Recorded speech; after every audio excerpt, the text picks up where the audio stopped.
Hello, everyone. Welcome to Tom's Corner, where you can hear the truth, the whole truth, and nothing but the truth. So help me God. Topic lesson today. Some of you might find very interesting. Are some spirits stronger than others? All right, let's go into our lesson. Mark chapter 9, verse 25. When Jesus saw that people came running together, he rebuked the foul spirit, saying unto him, Thou dumb and deaf spirit, I charge thee, come out of him, and enter no more into him. Matthew 12, verse 43. When the unclean spirit is gone out of a man, he walketh through dry places, seeking rest, and findeth none. Verse 44, then he saith, I will return into my house from whence I came out. And when he is come, he findeth it empty, swept, and garnished.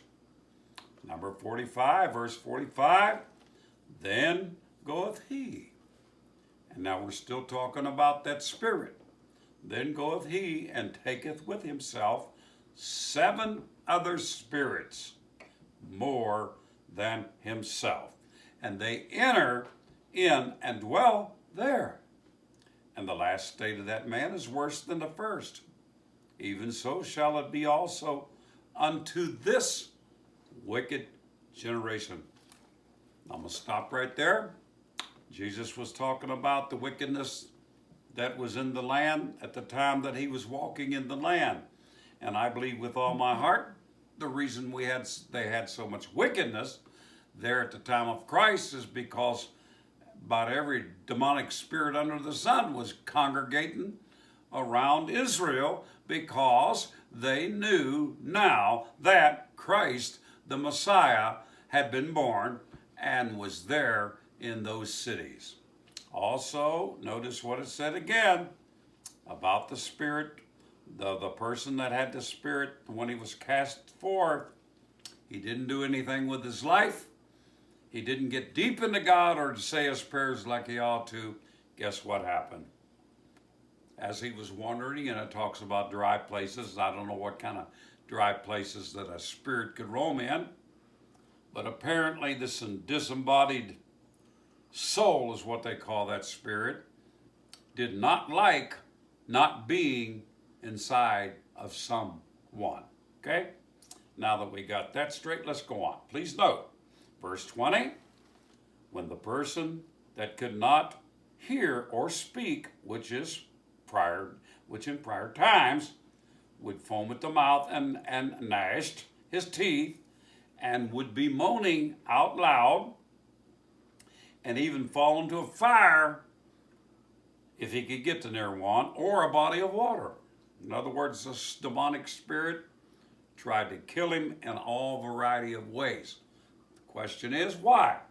That I cannot tell you, but I do know this. Satan is like a roaring lion, traveling to and fro, and he seeks whom he may devour. Now, if he could, in the world we're living in today, because we're living in wicked times, Satan is trying through people to kill a third of our population in the world. And the reason that he's doing that is because he thinks in his mind, I need people to worship me and do my bidding, but I don't need the whole complete multiple millions of people, because all these people, he cannot control all of them. But he thinks that he can control them if he destroyed a third of the population of the world. And you can find in the world today that we're living in, how are the people being destroyed? In the world, it's easy. Pandemics, look what Jesus said about wars, rumors of wars. We've got those when we find every day thousands are being killed in our wars. We never saw so many wars in our life. Uprising, you know what? Every time they know, the demonic spirits know that Christ is coming back very shortly, and there's different points in the Bible that I pointed out that we know that we as a baby boomers are the end time generation, that all of us will not die until Christ comes back. Some people say, well, hey, he's not coming back. We don't know. We don't think he'll be here for the next 40 years. That's a lie. That's all a lie. But he will be back, and I can prove it to you, and I have in prior lessons. You need to go back and find out where they are as I place them, and then you'll find out the truth, the undeniable truth, according to the Word of God, that you don't know the day or the hour, but I'll tell you what, you know when the fig tree blooms, that is closing in near to the time. And some of you may know what I'm talking about. Okay, now, here you find him foaming at the mouth, gashing, throwing himself, trying in the fire, moaning, all these things. Now you got to understand, this is an individual from basically the earliest childhood that literally could not hear or speak. But Satan had complete control over him through demonic spirits. All right. Now, let's go on. When this person was brought before Jesus, this spirit was tearing him. And how he was tearing him, sometimes you moan, you cry, you weep, you howl when you feel something start inside of you or outside of you is hurting you.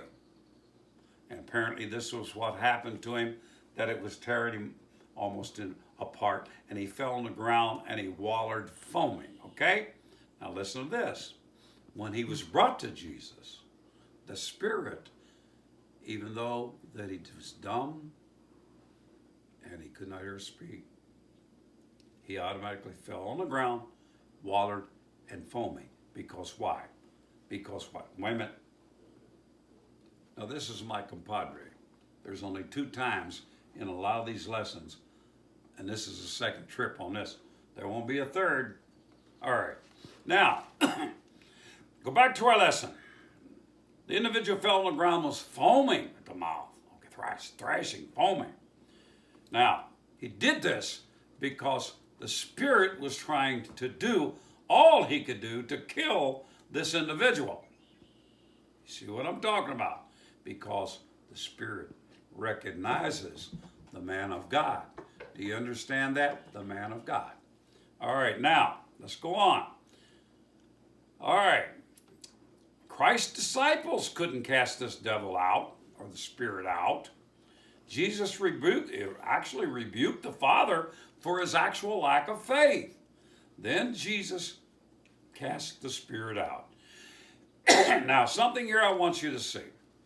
Jesus told his disciples, this kind can only come forth by what? Nothing but by prayer and fasting.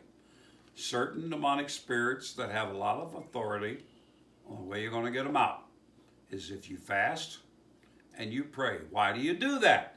Because you need to be as close to God as you can get, and you need to recognize these things come out by when you begin to pray and command the spirit to come out. You have to have faith. There's no use you praying for someone for the devil to come out if you lack the faith in doing so. It won't happen, okay?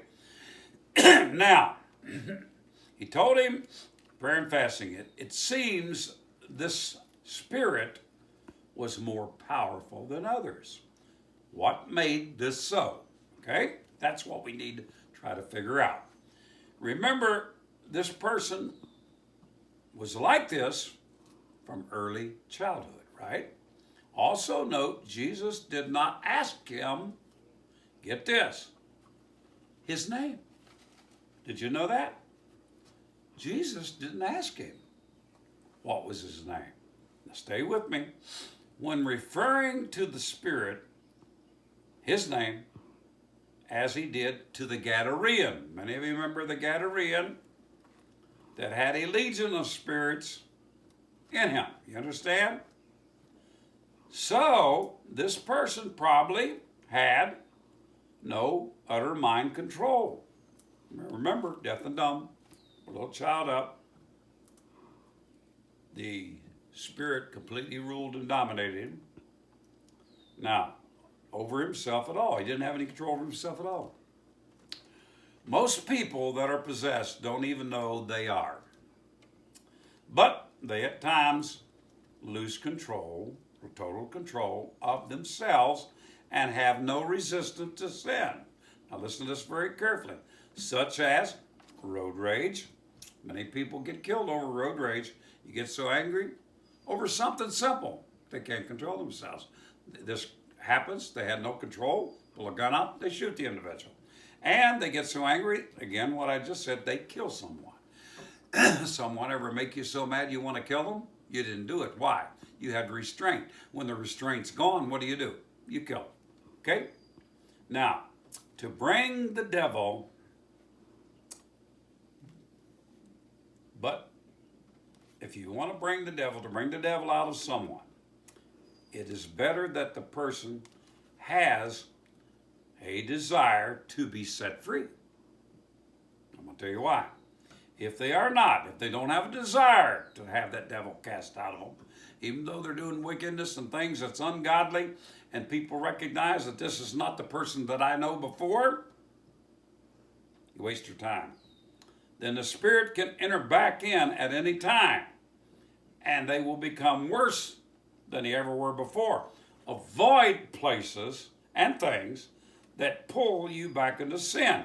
You can cast your own devil out by your own will and your faith in Christ to deliver you. Listen carefully. Keep your mind filled with the things of God, and He will set you free. Also, fasting helps. When you get serious, begin to fast. Get close to God. Cry out, weep to God. Okay? Now, a lot of people say, well, God don't hear a sinner's prayer. But by golly, I will tell you this. The person that desires to be delivered begins to ask, I need help, I need to be delivered. God's already listened to the person. See what I'm saying? Listening to the person that is a sinner, because he has a desire. He has no control over that spirit at all, and he knows that. A lot of people think that demonic spirits, all they do is go around and go, ah, ah, or do some crazy things. I have saw this happen in many people. When I was younger, they institutionalizing people like that because they did not do what they do today. As you know today, when you going ah, and doing all kinds of crazy things, what do they do for you? You don't go to an institution. They give you medication, right? Cut you loose, medication. That doesn't solve the problem, does it? No. All right. All it does, and you got to understand too this. When that spirit is abiding inside this body, that spirit is cohabitating in that mind. That spirit and you kind of lock together, and you are influenced, and you start acting like that spirit. When you act like that spirit, you don't even realize that you've already been converted over to the spirit's will. Don't even know that. When they give you your pill and you're in an institution, take your pill. What happens to the spirit that's in there? Well, the spirit in there gets doped down, the same as the individual. Oh, you're not screaming and not yelling and tearing? No. It's like this. You saw people like that. I've taken pills myself, medication prescribed by doctors that absolutely dope me down till I'm sitting there like a zombie going, what is this? I don't like the feeling. I hate pills. Okay, now, when you become weak in flesh, remember this. You become strong in the Spirit of God. That's why you fast. So I thought I'd throw this into you. I do have other programs that tell you about demonic possessions and so forth and so on. And by the way, if you're there, someone in a place where they're casting out demonic spirits, don't worry about the devil getting in you. He's probably already there. You don't even know it. But I will throw this to highlight side. The demonic spirit ain't going to come in you if you're not doing the crazy stuff in your life and you're weakening yourself down so bad that the spirit would come through a wall and come to you. It won't happen that way. God bless. See you the next trip.